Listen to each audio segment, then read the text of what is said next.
సర్వాధికారి అయిన దేవునికి అతి త్వరలో రానున్న యేసుక్రీస్తు మహారాజ్కి స్తుతియు మహిమ ఘనత తరతరములకు యుగ యుగములకు ఎల్లవేళలా కలుగును గాక. మీ అందరికీ శుభములు తెలియజేస్తున్న ఈరోజు అంశం ఏమిటి అంటే మూవ్ ఏ మౌంటైన్, కొండను కదిలించండి.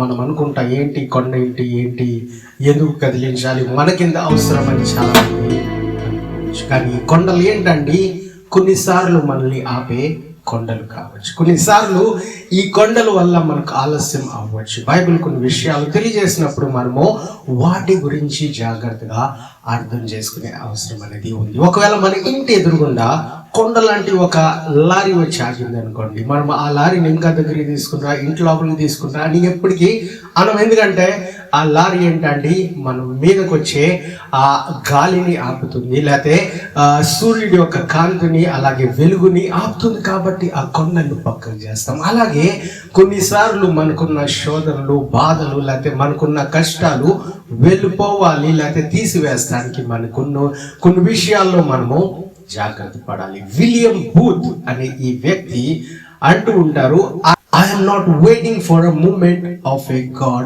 but I am a move of God.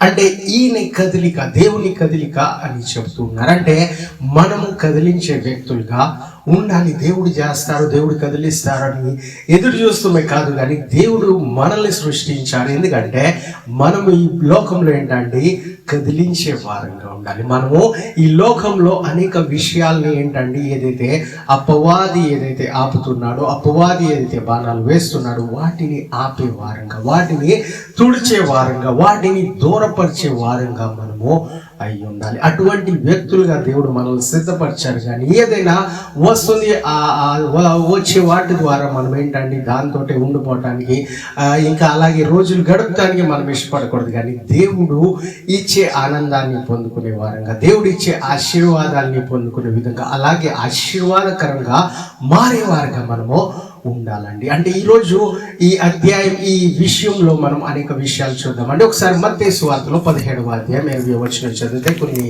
ఒక మాట మనకు అక్కడ కనిపిస్తుంది. అందుకు ఆయన మీ అల్ప విశ్వాసము చేతనే మీకు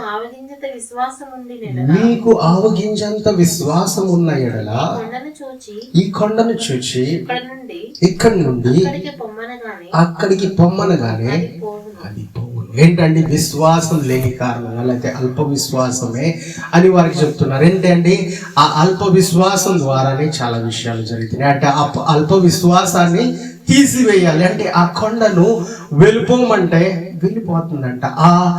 అటువంటి విశ్వాసం దేవుడు కోరుకుంటున్నారు. అంటే మనం అనే విశ్వాసం, మనం చేసే విశ్వాసం, మన విశ్వాసం క్రియల్లో చూపించాలని దేవుడు కోరుకుంటున్నారు. అలా ఈ శిష్యులు ఏంటండి లేకపోతే ఆ అపవిత్రమైన ఆత్మలు పారదోలటానికి వారి దగ్గర చూడండి వారికి జరగలేదు. కాబట్టి యేసుక్రీస్తు దగ్గరకు వచ్చినప్పుడు యేసుక్రీస్తు అంటున్నారు, మీ అల్ప విశ్వాసం వల్ల జరిగింది, మీరు చేయలేకపోతున్నారు. దానికి కారణం ఏంటంటే మీలో అల్ప విశ్వాసం ఉంది. ఆ అల్ప విశ్వాసాన్ని తీసివేయాలి. ఈ వాక్యాన్ని మనం వింటాం, కానీ కొండల్ని తీసే విధంగా మన విశ్వాసం, మన ప్రార్థన, మన ప్రయత్నం అనేది ఉండదండి. ఏంటండి, ఎవరు వస్తారు చేస్తారు, లేకపోతే యేసుక్రీస్తు వచ్చిన తర్వాత జరుగుతాయి అనుకుంటారు. కాదండి, నిజంగా యేసుక్రీస్తు మనలో ఉన్నారు. ఆయన వచ్చిన తర్వాత జరగవలసినవి చాలా ఉన్నాయి. కానీ చిన్న చిన్న విషయాలు ఏదైతే మన అభివృద్ధిని ఆపుతున్నాయో, చిన్న చిన్న విషయాలు ఏంటండి మనం ఉన్న స్థాయిలోనే ఉంచేసి లేకపోతే కొందరిని ఇంకా కిందకి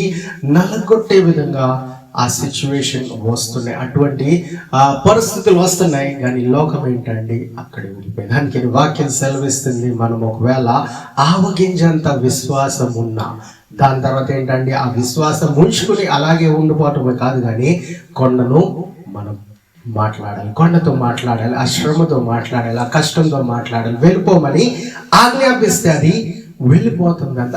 అది ఉండే పరిస్థితి ఎందుకు వచ్చిందంటే మనము దానికి చోటిస్తున్నాం. ఎందుకు ఉంటుందంటే అల్ప విశ్వాసం మనలో ఉంది కాబట్టి అది కూడా వచ్చి ఉంటుంది. ఒకవేళ అల్ప విశ్వాసం లేకపోతే, మనం విశ్వాసం ఉండి మనము ప్రార్థించినట్లయితే, మనం పలికినట్లయితే ఏంటండి ఆ శ్రమలు దూరం అయిపోతాయి, ఆ పవిత్రమైన ఆత్మలు దూరం అయిపోతాయి, మనల్ని ఆపివేసే ఆ కష్టాలు మన నుంచి ఏంటండి దూరం అయిపోతాయి. అలాగే మన కొరింథీయులకు రాసిన మొదటి పత్రికలో 13వ అధ్యాయం 2వ వచనం కూడా ఒక మాట తెలియజేస్తుంది. మనం చదువుదాం అక్కడి నుంచి.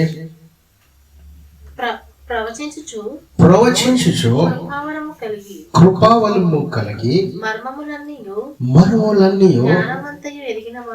జ్ఞానమంతయు ఎరిగిన వాడినైనను కొండలను పెగిలింపగల పరిపూర్ణ విశ్వాసం గలవాడనైనను ప్రేమ లేని వాడినైతే నేను వ్యర్థుడు. ఏంటండి ప్రేమ లేని వాడినైతే వ్యర్థుడు. ఈ విషయం మనకు తెలుసు కాదంటే, దానికంటే ముందు ఒక మాట రాసి ఉన్నారు. ఏంటండి కొండలను పగిలింపగల పరిపూర్ణ విశ్వాసము గలవాడినైతే. అంటే ఆ కొండలను ఏంటండి పెగిలించే వారు, అది తీసివేసే వారు, అయితే వాటిని లేకుండా చేసేవారు ఎవరంటే పరిపూర్ణమైన విశ్వాసం గలవారంట. అంటే విశ్వాసులుగా మనము పిలువబడుతున్నాం. మనకు దేవుడు ఒక మాటనిచ్చారు. మనం ఎప్పుడైతే యేసుక్రీస్తుని నమ్ముతున్నామో విశ్వాసులుగా పిలువబడుతున్నాం. మన చిన్నవారమైన పెద్దవారమైనా, మనం ఏ ప్రాంతం వారమైనా ఏంటండి విశ్వాసులుగా దేవుడు మనకు ఒక పేరునిచ్చారు. ఆ విశ్వాసం ఉండి మనం ఒకవేళ కొండలను పెగిలించుకోకుండా, కొండలను తీసివేయకుండా, కొండలు ఏంటండి కదిలించే వారంగా కాకుండా మనం ఆ విశ్వాసాన్ని ఎందుకు వాడుకుంటున్నామండి? పేరుకు మట్టికి వాడుకుంటే ఏంటంటే అది ప్రయోజనంగా ఉండదు, అది ఉపయోగకరంగా ఉండదు. కాబట్టి మనం ఏం చేయాలండి? ఆ విశ్వాసం ద్వారా మన కొండలైనా, మనల్ని అపోజ్ చేసే కొండలైనా, నవి ముంబైలో ఏంటండి ఆ ఎయిర్పోర్ట్ కట్టాలని మొత్తం కొండంతా తీసేశారు. ఇప్పుడు అది మంచి ఫ్లాట్ గ్రౌండ్గా అయిపోయింది. అక్కడ రన్వేలు కట్టేసి ఏంటండి ఏరోప్లేన్ దిగే విధంగా, అక్కడ ఏంటండి ఆ ఎయిర్పోర్ట్ గా మారే విధంగా, అక్కడి నుంచి ప్లేన్లు వెళ్ళే విధంగా ఆ ప్రాంతాన్ని చేశారు. ఒకవేళ ఆ కొండలు ఉండుంటే ఆ ప్లేన్స్ అక్కడ, ఏరోప్లేన్స్ అక్కడ ల్యాండ్ అవ్వేవి కాదు, అక్కడి నుంచి మళ్ళీ టేక్ ఆఫ్ అయ్యేవి కాదు. ఎందుకంటే ఆ కొండలు ఆపివేస్తున్నాయి. కొండలు మనకు మంచి అండి. కొన్నిసార్లు మనం భక్తుల్ని చూస్తే కొండలెక్కి ప్రార్థన చేస్తారు. ఎందుకంటే దేవునికి దగ్గర నుంచి ప్రార్థన చేయాలని, ఈ లోకం నుంచి దూరంగా ఉండి ప్రార్థన చేయాలని. కానీ కొండలు ఒకవేళ మన ఇంటి ఎదురుగుంటా ఉంటే, ఒకవేళ కొండలు మన పనికి అడ్డుగా వస్తుంటే, కొండలు దేవుని ఆశీర్వాదాన్ని ఆపివేసి వస్తే, ఒకవేళ కొండలు ఏంటండి దేవుని పనిని చేయనివ్వకపోతే ఏంటండి ఆ కొండల్ని దూరపరిచే అవసరమై ఉంది. ఆ కొండలు లేకుండా చేసే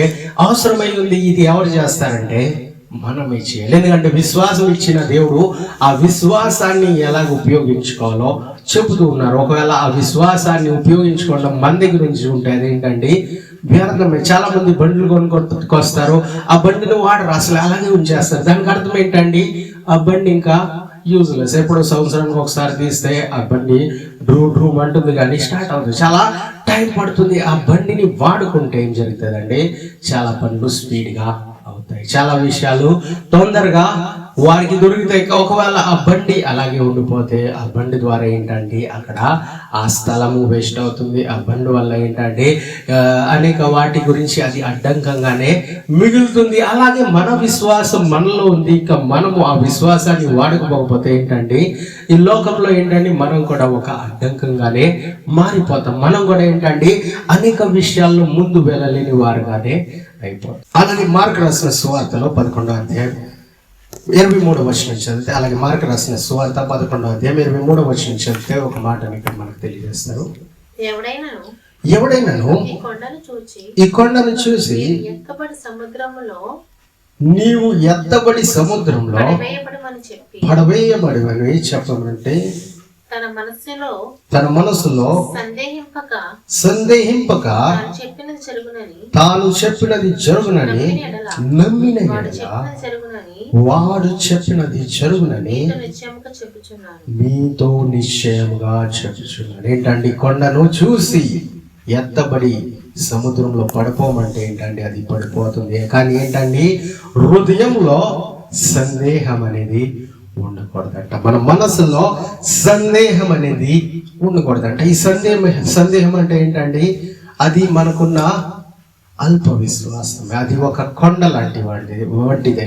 అంటే ఈ సమస్యలు, ఈ శోధనలు, బాధలే కాకుండా ఈ ఏంటండి అల్ప విశ్వాసం కూడా ఒక కొండ, అలాగే సందేహం కూడా ఒక కొండ. ఎందుకంటే అది కొండగా ఎందుకు మారిందంటే మనం వాటికి చోటిస్తున్నాం కాబట్టి ఆ హృదయంలో సందేహం ఉన్నది. కాబట్టి ఒక వ్యక్తి నార్మల్గా విశ్వసించటం కంటే ఎక్కువగా సందేహం ఎక్కువ పడతాడు. అది వస్తుందా రాదా, ఒకవేళ రాకపోతే ఏం జరుగుతుంది అంటే ఆ సందేహం ఏం చేస్తుందంటే దేవుని పనిని ఆపివేస్తుంది. ఒకవేళ కొండ మధ్యలో ఉంటే ప్లేన్లు ఏ విధంగా దిగవో అదే విధంగా దేవుని ఆశీర్వాదం కూడా మన మీదకి ఏంటండి ఆ సందేహం వల్ల ఆగిపోతుంది. మనం అనుకుంటా ఏంటి దేవుడికి ఆ సందేహం అంటే ఎందుకు ఇష్టం లేదు అంటే ఆ సందేహం ద్వారా దేవుడు ఎందుకు మన మీద కోపపడుతున్నారు, లేకపోతే ఆ సందేహం వల్ల ఎందుకు దీవించట్లేదంటే ఏంటంటే విశ్వాసం లేకుండా దేవునికి ఇష్టలుగా ఉండుట అసాధ్యం. అంటే దేవునికి ఇష్టం లేదు ఆ విషయం మనలో ఉండకూడదు. దేవుని ఇష్టాలు మనం తెలుసుకుంటా, అలాగే దేవునికి ఇష్టం లేని పనులు కూడా మనలో నుంచి అది కొండల్లాగా ఉన్న వాటిని ఎప్పుడైతే మనం తీసేస్తామో ఏంటంటే ఫుల్గా మనము ఆశీర్వాదాలు పొందుకున్నాం. ఏంటంటే ఫుల్గా మనము దేవుని పనులు చేయగలుగుతాం. ఏదైతే దుష్టుడికి ఉన్న ఆ స్వభావం మనలో తీసుకొస్తే ఏం జరుగుతుందంటే మనము దేవుని ఆశీర్వాదాలు పొందుకోవాలి. మనము మనల్ని శ్రపించుకునే వారంగా అవుతాం, మనము మనల్ని ఆటంకపరుచుకునే వారంగా అవుతాం. మనం అనుకుంటాం ఎందుకు ఇలా జరుగుతుంది, నేను మంచి పేరే పెట్టుకున్నానుగా, మంచిగా డేవిడ్ అని పెట్టుకున్నాగా, అబ్రహాం అని పెట్టుకున్నానుగా, ఆశీర్వాదాలు లేవంటే చూడండి కేవలం పేరు ద్వారా కాదు, కానీ కొండలు ఏదైతే ఉన్నాయో, ఏదైతే శత్రువు ఏ విధంగా అయితే కొండలను మన లోపల ఉంచారో ఆ కొండల్ని ఏం చేయాలంటే సముద్రంలో పడేసే విధంగా మనము విశ్వసించి ప్రార్థన చేయాలి, విశ్వసించి పలకాలి, విశ్వసించి దానికి విరోధంగా మనము పని చేసినట్లయితే ఏంటంటే డైరెక్ట్గా మన దీవెనలు మనము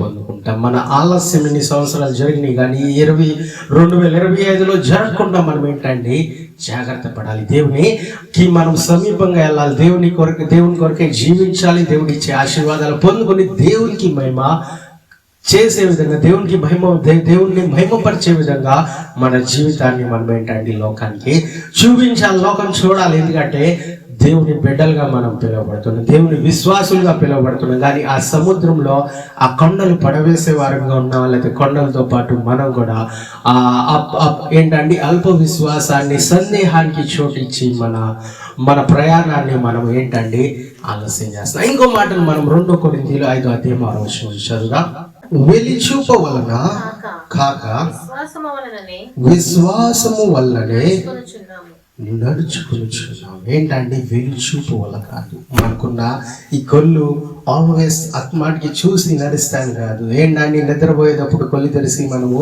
చూస్తూ నిద్రపోతారా, చూస్తూ నిద్రపోతే నిద్ర రాదు, నిద్ర రాకపోతే ఏంటంటే బాడీకి రెస్ట్ దొరకదు, బాడీకి రెస్ట్ దొరకకపోతే ఏంటంటే 2 రోజులు పని చేయలేరు, ఆరోగ్యం ఏంటంటే పాడైపోతుంది. అలాగే మనము ఈ లోకాన్ని చూస్తూ ఉంటే 24 గంటలు చూస్తూ ఉంటే ఏంటంటే మన బాడీకి రెస్ట్ అనేది దొరకదు, మన బాడీకి శక్తి అనేది దొరకదు. అంటే కొన్నిసార్లు మనము అన్నం తినకపోయినా, కొన్నిసార్లు ఏంటంటే మనము ప్రోటీన్స్ తీసుకుపోకపోయినా నిద్రపోతే మనలో ఏంటంటే ఆరోగ్యం వస్తుంది. చాలా మంది అనారోగ్యంగా ఉంటారు, వారు బిళ్ళలు తీసుకోకపోయినా, మాత్రలు తీసుకోకపోయినా, మందులు తీసుకోకపోయినా పడుకుని పోతే వారికి ఉన్న జ్వరము వెళ్ళిపోద్ది, వారికి ఉన్న బాడీ పెయిన్స్ వెళ్ళిపోతే. ఎలాగంటే చూడండి, లోకాన్ని చూడకుండా వారి మనసును ఏంటంటే అలాగే అంటే స్టడీగా ఉంచి, లేకపోతే దేవుని వైపు చూస్తాం వల్ల దేవుడు ఏంటంటే వాటిని స్వస్థపరుస్తారు. అంటే అందరు పడుకున్న వారు దేవుడిని చూస్తున్నారని కాదు, కానీ ఏంటంటే లోకాన్ని చూడకుండా ఉన్నా ఏం జరుగుతుందండి, దేవునికి దగ్గరగా వస్తాం. మనం వెలిచూపుతోటే చూస్తూ ఉంటే ఏంటంటే మనము లోకంలోనే కలిసిపోయేవారు ఉంటాం. అందుకని ప్రార్థన చేసేటప్పుడు కళ్ళు మూసుకొని ప్రార్థన చేస్తే ఏంటంటే దేవుని వైపు మనం వెళ్తాం. అందుకని ఏం చెప్తున్నాడండి అపోస్తలుడైన పౌలు, ఏం చెప్తున్నాడండి, అందుకని వెలిచూపు వల్ల కాక విశ్వాసం వల్లనే నడుచుకునిచున్నాం. అంటే మన నడక, లేకపోతే మన ప్రయాణము, మన డైరెక్షన్స్, మన నిర్ణయాలు, మన ఆలోచనలు ఎలా ఉండాలండి, వెలిచూపు వల్ల కాదు కానీ విశ్వాసం. అంటే దేవుని వాక్యం మీద మన డిసిజన్ ఉండాలి. దేవుని చెప్పే విధానం ఏదైతే ఉందో, దేవుడు ఏ విధంగా అయితే నడిపిస్తున్నాడో ఆ విధంగా నడిచే వారికి ఉండాలి. కానీ మన లోకంలో చూస్తూనే ఉంటే ఈరోజు ట్రైన్లు రావట్లా, ఈరోజు బస్సులు రావట్లా, ఈరోజు ఈ నెల జీతం ఉండదంట, వచ్చే నెల వర్షం ఉండదంట. అంటే అవన్నీ చూసుకుంటే ఏంటంటే మన విశ్వాసం అనేది పని జరగదు. ఈ ఇస్సాకుని మనం చూస్తే అక్కడంతా కరువు కాలం అంట. ఆయన విత్తనాన్ని విత్తాడు. అంటే లోకముని ఒకవేళ చూస్తుంటే లోకస్తులు చెప్తారు, మేము ఇంత 2,000 మేము నష్టపోయాం, 2 లక్షలు మేము నష్టపోయాం, నువ్వు కూడా నష్టపోతావా అని చెప్పుకుంటారు. కానీ ఏంటండి, ఆయన వెలిచూపు వల్ల కాదు, కానీ ఆయన ఏంటంటే విశ్వాసం వల్ల విత్తాడు. ఇంకా ఏంటంటే 100 పంట ఆయన కోసుకున్నాడు. అంటే ఆయన తండ్రి విశ్వాసానికి మూలంగా దేవుడు ఆయన మార్చారు. ఒకవేళ ఆయన తండ్రి విశ్వాసానికి మూలంగా ఉన్నాడు, కర్తగా ఉన్నాడు, తండ్రిగా ఉన్నాడు, ఇంకా కుమారుడు ఒకవేళ ఆ విశ్వాసాన్ని ఉపయోగించుకోకపోతే ఏమవుతుందండి, ఆ విశ్వాసానికి వాల్యూ అనేది ఉండదు. ఈయన క్రియల్లో చూపించాడు. ఈయన కూడా విశ్వాసం ఉంది కదా, లోపల ఉంది కదా, అది లోనే ఉంచుతానని ఉంచలేదు. కానీ ఏంటండి, అక్కడ ఉన్న కరువును ఆయన క్యాన్సిల్ చేశాడు. అక్కడ ఉన్న ఆ కరువు అనే కొండను ఆయన ఏం చేశాడండి, తీసివేసి సముద్రంలో పడవేశారు. అదే విధంగా మనం కూడా విశ్వాసంతో, అంటే ఎవరో చెప్తున్నారు వారి జ్ఞానం తీసుకోకూడదని కాదు, కానీ వారి జ్ఞానాన్ని మనము తీసుకోవాలి. నాలెడ్జ్ గానే ఉండాలి, కానీ దేవుని విశ్వాసానికి అడ్డుగా అది రాకూడదు. యాకోబు రాసిన పత్రిక 1వ అధ్యాయం 2వ వచనం కూడా చదువుకుందాం. నా సహోదరులారా, మీ విశ్వాసమునకు కలుగు పరీక్ష ఓర్పును పుట్టించినని ఎరిగి మీరు నానా విధములైన శోధనలో పడినప్పుడు అది మీకు మహానందంగా ఉన్నదని ఎంచుకోండి. అంటే దేవుని వాక్యం ఏమని సెలవిస్తుందండి, అక్కడ మనకు విశ్వాసం ఉన్నప్పుడు పరీక్ష ఉంటుంది. అంటే ఆ పరీక్షలో మనము ఆనందంగా ఉండాలి. ఎందుకంటే ఓర్పు కలుగజేస్తుంది. ఓర్పు ద్వారా అనేక పనులు జరుగుతున్నాయి. ఆ సహనంలో, ఆ ఓర్పులో దేవుడు కార్యాలు చేస్తారు. ఒకవేళ ఎవరైనా రిలేటివ్స్, మన చుట్టాలు ఎవరైనా ఇంటికి వచ్చారనుకోండి, ఇంటికి వచ్చిన వెంటనే లైట్లు ఆఫ్ చేసి ఉన్నాయి, ఫ్యాన్ ఆఫ్ చేసి ఉన్నది, అక్కడ కూలర్స్ ఉన్నాయి కానీ ఆన్ చేయలేదు అంటే వారు ఏం అడుగుతారండి, ఏసీ ఉంది ఆన్ చేయలేదు అని. అప్పుడు వారు ఏం అడుగుతారంటే, ఇంట్లో కరెంట్ లేదా అని అడుగుతారు. ఒకవేళ ఉంది అని చెప్తే ఏమంటారండి, మరి ఆన్ చేయట్లేదు నువ్వు, ఆ ఫ్యాన్ ఇది కారట్లా, ఆ ఫ్యాన్ని స్విచ్ ఆన్ చేయండి, వాటిని బటన్ ఆన్ చేయండి అంటారు. ఎందుకంటే బయట నుంచి వచ్చిన వారు ఏంటండి, వారికి ఏంటండి కొంచెం వేడిగా ఉంటుంది. ఒకేసారి వచ్చి కూర్చున్నప్పుడు చెమటలు కారుతాయి, లేకపోతే ఆ ఫ్యాన్ లేని కారణం చేత వేడి అనిపించవచ్చు. అందుకనే ఆ లైట్ లేకపోతే ఆ కరెంట్ని యూజ్ చేసుకోండి అంటారు. అలాగే మన విశ్వాసం ఉంది లోపల, కానీ అది యూజ్ చేయకపోతే ఏమవుతుందండి, లేనట్టుగానే చెప్తూ ఉంటారు. మనం విశ్వాసులుగా ఉన్నాం, కానీ విశ్వాసం మూలంగా జరిగే పనులు చేయకపోతే ఏంటంటారండి, వీరు విశ్వాసులు కారు, వీరు విశ్వాసము ద్వారా చేయట్లా. ఒకవేళ ఎలక్ట్రీషియన్ ఉన్నాడు, ఒకవేళ ఏదైనా పాడైంది, ఆయన అలాగే కూర్చుని ఉన్నాడంటే ఎలక్ట్రీషియన్ లేడు అని చెప్తారు. అంటే మన విశ్వాసం కనపరచబడాలి. అంటే దేవుడు ఉన్నాడు, మన దేవుడు నిజమైన దేవుడు అంటున్నారు, కానీ మనము చేయవలసిన పనులు ఏంటండి, చేయట్లా. దేవుడు ఇచ్చిన విశ్వాసాన్ని వాడుకోవట్ల, దేవుడు ఇచ్చిన ప్రార్థన శక్తిని మనము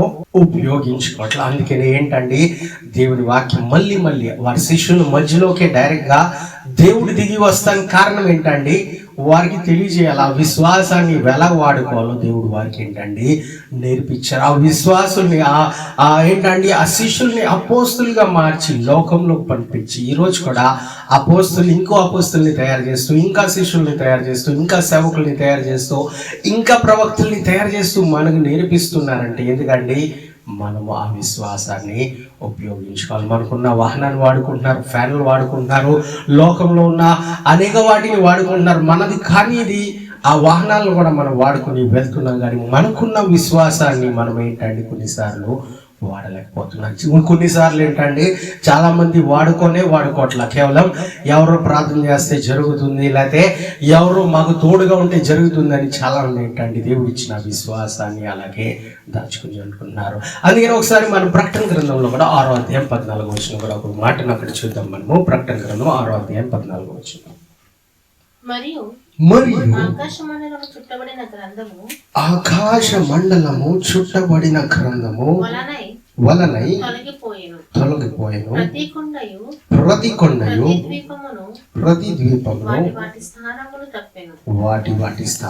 తప్పెను. ప్రతి కొండయు ప్రతి ద్వీపం ఏమవుతాయండి, ఐలాండ్స్ అన్ని కొండలన్నీ తప్పుతాయంట, వారి స్థానాలు తప్పుతాయి. ఒకవేళ మనకు చేయకపోతే దేవుడు ఎవరో ద్వారా చేయిస్తారు. మనం వెళ్ళకపోతే దేవుడు ఎవరినో పంపిస్తారు, దేవుడు ఎవరి ద్వారానో చేయిస్తారు. అనేక పనులు ఉన్నాయి. కానీ ఏలియా అన్నాడు, నన్ను తీసేసుకొని నేను ఇంకా ఇక్కడ ఉండను అంటే దేవుడు ఏంటండి ఎలీషాని సిద్ధపరచమన్నారు. మోషే నేనే చెయ్యాలా, నాకు పుట్టిన వారా వీరందరూ అని ప్రశ్నించగా దేవుడు ఏం చేశారండి, యెహోషువ కాలేబుల్ని సిద్ధపరిచారు. అలాగే ఒకవేళ మనం చేయకపోతే దేవుడు వేరే వారి ద్వారా చేస్తారు. కానీ దేవుడు ఇష్టపడేది ఏంటండి, మనమే చేయాలని. యోనా ఎప్పుడైతే తర్షీష్కి వెళ్ళిపోయాడు, నినువే వెళ్ళని తర్షీష్కి వెళ్ళిపోయాడు, దేవుడు మళ్ళీ ఏం చేశాడండి, ఆ త్రిమింగళాన్ని పంపించి మళ్ళీ ఆ సముద్రంలో, అంటే ఆ కొండలు, ఆ శ్రమలు, వారికి వచ్చే ఆ శ్రాపాలు సముద్రంలో పడవే అని చెప్పకుండా, ఈయన వారి గురించి సువార్త ప్రకటించకుండా ఈయన వెళ్ళేమయ్యాడండి, సముద్రంలో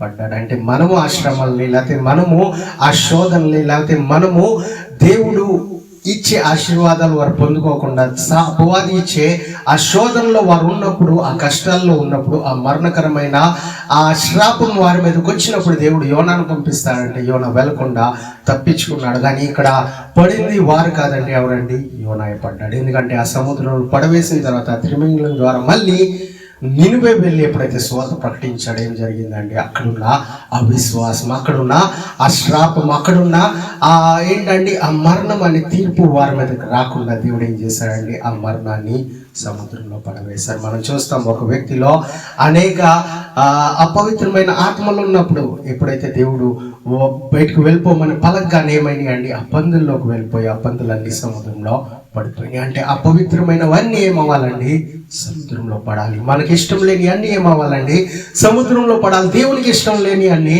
సముద్రంలో పడవేమని దేవుడు మనకి ఇచ్చిన ఆ విశ్వాసాన్ని ఉంచారండి. ఒకవేళ మనలో ఉన్న అడిక్షన్ ఉందంటే సముద్రంలో పడిపోవాలని మనం ఏంటండి ప్రార్థన చేయాలి. మనలో నుంచి వెళ్ళిపోవాలని ప్రార్థన చేయాలి. ఎప్పుడైతే మన ప్రార్థన ఆ విధంగా ఉంటుందో దేవునికి ఏంటండి మనము ఇష్టంగా ఉంటాం. ఎప్పుడైతే మనము విశ్వాసం ద్వారా దేవుడు చెప్పే పనులు మనం చేస్తామో దేవునికి ఇష్టంగా మారుతాం. దేవునికి ఇష్టంగా మారామంటే దేవుడిచ్చే ఆ దీవెన, సంపూర్ణ దీవెన మనము పొందుకుంటాం. ఏంటండి, దావీదు గొర్రెల కాపరిగా ఉన్నాడు కానీ జీవితం అంతానే అలాగే ఉండిపోయాడు అంటే కాదు. ఆయన ఎప్పుడైతే దేవునికి ఇష్టడుగానే నడుస్తూ ఉన్నాడో ఆ గొలియాతుని ఎప్పుడైతే పడవేశాడో, యుద్ధము యెహోవాదే అని ఎదుర్కొన్నాడో చూడండి, అప్పటి నుంచి దేవుడు ఆయన్ని హెచ్చింపజేస్తూ వచ్చాడు. ఆయన ఇంకా పై స్థాయికి తీసుకొచ్చాడు, ఇంకా ధనవంతుడిగా మార్చాడు, ఆయన కీర్తిని పెంచాడు, ఆయన పేరుని ఏంటండి ఇంకా పెంచాడు. ఇంకా తరతరాల వరకు నీ వలనే నేను నీ సంతానాన్ని ఆశీర్వదిస్తా, ఆ సింహాసనాన్ని మీ బిడ్డలకే ఇస్తానని దేవుడు ఏం చేశారండి, వారికి ఇచ్చాడు. అంటే ఆ విధంగా మనము ఉండాలి. కానీ మనం ఒకవేళ ఆ శత్రువు ఉన్నాడు కదా, ఉన్నాడు మన పని మనదే, శత్రువుదే. అంటే శత్రువు ఏంటండి, మనల్ని ప్రోత్సహిస్తానికి రాడు కానీ మనల్ని వ్యతిరేకిస్తానికి వస్తాడు. కానీ ఆ శత్రువుని మనం ఏం చేయాలండి, ఓడించాలి. ఎలాగ ఓడించాలంటే కండలు పెంచుకుని కాదు, కానీ దేవుని విశ్వాసాన్ని పెంచుకొని మనం ఏంటండి ఆ విశ్వాసాన్ని యూజ్ చేసి ఆ శత్రువుని ఓడించాలి. ఆ కొండను ఏంటండి అక్కడి నుంచి స్థానాన్ని కదిలించాలి. మన ఎదురు నుంచి ఏం చేయాలండి, ఆ శత్రువుని దూరపరచాలని వాక్యం సెలవిస్తుంది. అలాగే యాకోబు రాసిన పత్రిక 2వ అధ్యాయం 26వ వచనం కూడా చదువుతామండి. 2వ అధ్యాయం 26వ వచనం. ప్రాణం లేని శరీరము ఎలాగో మృతమో అలాగే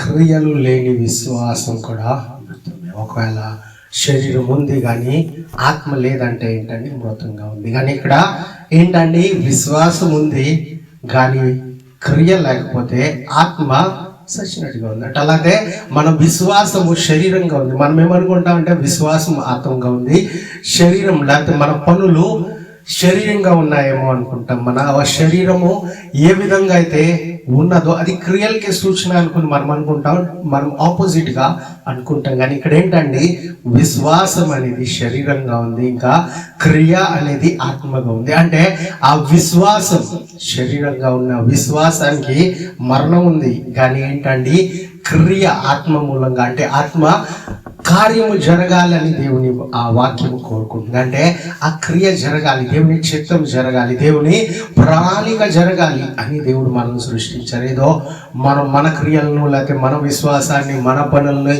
మన ఆలోచనని మనం పరిపూర్ణం చేస్తానికి మనము పరిమితం కాకుండా దేవుని చిత్తాన్ని మనం తెలుసుకోవాలండి. దేవుని చిత్తం జరగాలి. దేవుడు ఆ విశ్వాసం ఎలా వచ్చింది అండి?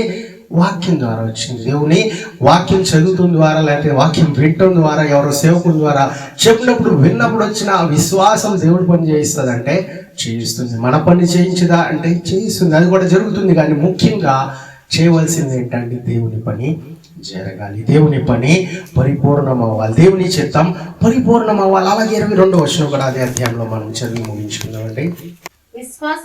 విశ్వాసము అతను క్రియలతో కూడి కార్యసిద్ధి కలుగజేసిననియు క్రియల మూలముగా అతని విశ్వాసం పరిపూర్ణమైనదనియు గ్రహించుచున్నావు కదా. అంటే ఇక్కడ విశ్వాసము వలన క్రియ పరిపూర్ణం అవ్వలేదండి, కానీ ఆయన క్రియల మూలంగా ఏంటంటే అతని విశ్వాసము పరిపూర్ణమైందంట. మన క్రియల కోసం మనం విశ్వాసాన్ని వాడుకుంటాం, కానీ క్రియ ద్వారా విశ్వాసాన్ని పరిపూర్ణం చేస్తున్నామని మనము తెలుసుకోవట్లే. అబ్రహాం ఏంటండి క్రియ, ఆయన కుమారుని బలి అర్పిస్తాను కూడా ఆయన తీసుకెళ్ళాడు కానీ బలి అర్పించలేదు. ఎందుకంటే దేవుని దూత ఆపివేసింది. దేవుడు దాని వరకునే ఆగిపోమన్నారు. అంటే మనం కూడా కొన్నిసార్లు దేవుడికి ఇచ్చేస్తున్నాం, మొత్తం సమయం దేవుడికి ఇచ్చేస్తున్నాం, దేవుడు ఇచ్చిన దాన్ని దేవుని కొరకు అన్ని చేస్తున్నామని అనుకుంటాం, కానీ ఏంటండి దాంట్లో మన ఆశీర్వాదాలు ఉన్నాయి. దేవుని చిత్తం అక్కడ వరకునే దేవుడు ఆపివేస్తారు. దాని తర్వాత ఏంటంటే స్వయంగా ఆయనే సిలువ మీద వెళ్ళారు. యేసుక్రీస్తు ఆయన కుమారుని కోరుకున్నారు, కానీ ఆ కుమారుడు కాదండి, పరిశుద్ధమైన యేసుక్రీస్తు అనే కుమారుడు, అబ్రహాం కుమారుడుగా వచ్చిన మనం మత్తయి సువార్తలు 1వ అధ్యాయంలో చూస్తే అబ్రహాం కుమారుడు, దావీదు కుమారుడుగా పిలువబడిన యేసుక్రీస్తు మరణించారండి. ఈ రోజు కూడా మనం అనుకుంటాం మనమే చేస్తాం కదా, మన ద్వారానే జరిగింది కదా అని మనం చాలాసార్లు ఆ పనులు అనుకుంటాం, కానీ దేవుడు ఏంటంటే అక్కడికి వెళ్ళేంత వరకు మన పని, దాని తర్వాత చేసేది దేవుడి పని. ఇప్పుడు మనము అబ్రహాంని చూస్తే ఆయన కుమారుని తీసుకెళ్ళాడు, కానీ కుమారుని అర్పించాడంటే అర్పించలే. ఏంటండి ఆ బలిపీఠం మీద పెట్టాడు, కానీ ఏంటండి అక్కడ యేసుక్రీస్తు అనే గొర్రె పిల్లని ఏం చేశారు? ఆ బలి ఎవరిని ఇచ్చారంటే యేసుక్రీస్తుని ఇచ్చినట్టుగా మనకు కనిపిస్తుంది. అంటే ఆ బలి అక్కడ కోరుకున్నది ఇస్సాకును కాదు, కానీ ఏంటంటే దేవుని గొర్రె పిల్లని కోరుకున్నారు. అంటే మనము ఒకవేళ దావీదుని చూస్తే దావీదు వెళ్ళాడు యుద్ధ రంగంలో, కానీ దావీదు ఓడించాడంటే ఎవరండి? యుద్ధము యెహోవాయే ఓడించాడంటే దేవుడే ముందుకు వెళ్తారు. మనము యెహోషువని కూడా చూస్తే యెహోషువ వెళ్ళి పోరాడలేదు, కానీ యెహోషువని నిలబడమన్నారు. దేవుడు ఏమన్నారండి? నువ్వు నిలిస్తే నీ పక్షంగా నేను యుద్ధం చేస్తాను. నిర్గమకాండం 14వ అధ్యాయం 14వ వచనం చూస్తే మనం మోషేని కూడా మనము అక్కడున్న ఇజ్రాయెల్ సైన్యాన్ని కూడా దేవుడు ఏమంటున్నారండి? నేను మీ పక్షాన యుద్ధం చేస్తా, నేను మీ పక్షాన నిలిచి ఉంటా. అంటే మనము మన విశ్వాసాన్ని కనుపరచాలంటే, విశ్వాసాన్ని పరిపూర్ణం చేయాలంటే దాంట్లో ఏంటండి పని అనేది ఉండాలి. ఆ పని లేకుండా మన విశ్వాసం పరిపూర్ణం అవ్వదు. మనం విశ్వాసులుగా ఉంటున్నాం, మన విశ్వాసం మనలో ఉంది, మనము దేవుడిని నమ్ముతున్నాం, కానీ చర్చికి వెళ్ళడం అంటే ఏంటండి అది విశ్వాసం కాలేదు. అది మనలో విశ్వాసం ఉంది, కానీ మనం ప్రార్థన చేయమంటే అది విశ్వాసమే కాదు. మనం ఏంటండి క్రియల్లో కనిపరిస్తేనే కానీ ఆ విశ్వాసము పరిపూర్ణం అవ్వదు. మనం ప్రార్థనకు వెళ్ళాలి, మనం చర్చికి వెళ్ళాలి, మనం ఏంటంటే ప్రార్థన చేయాలి, మనం దేవుణ్ణి ఆరాధించాలి. మన విశ్వాసం అనేది క్రియల మూలంగా కనపరచబడాలి. ఆ క్రియల మూలంగానే ఏమవుతాయండి? విశ్వాసం అనేది కంప్లీట్ అవుతుంది. ఏ విధంగా అయితే అబ్రహాము ఆ విశ్వాసాన్ని పరిపూర్ణం చేసుకున్నాడు, ఏ విధంగా అయితే దావీదు కేవలం నేను నమ్ముతున్నా అక్కడ ఉన్న గొలియాతు పడిపోతాడని అక్కడే నిలిచి ఉండలేదు, కానీ ఆయన పరిగెట్టుకుంటా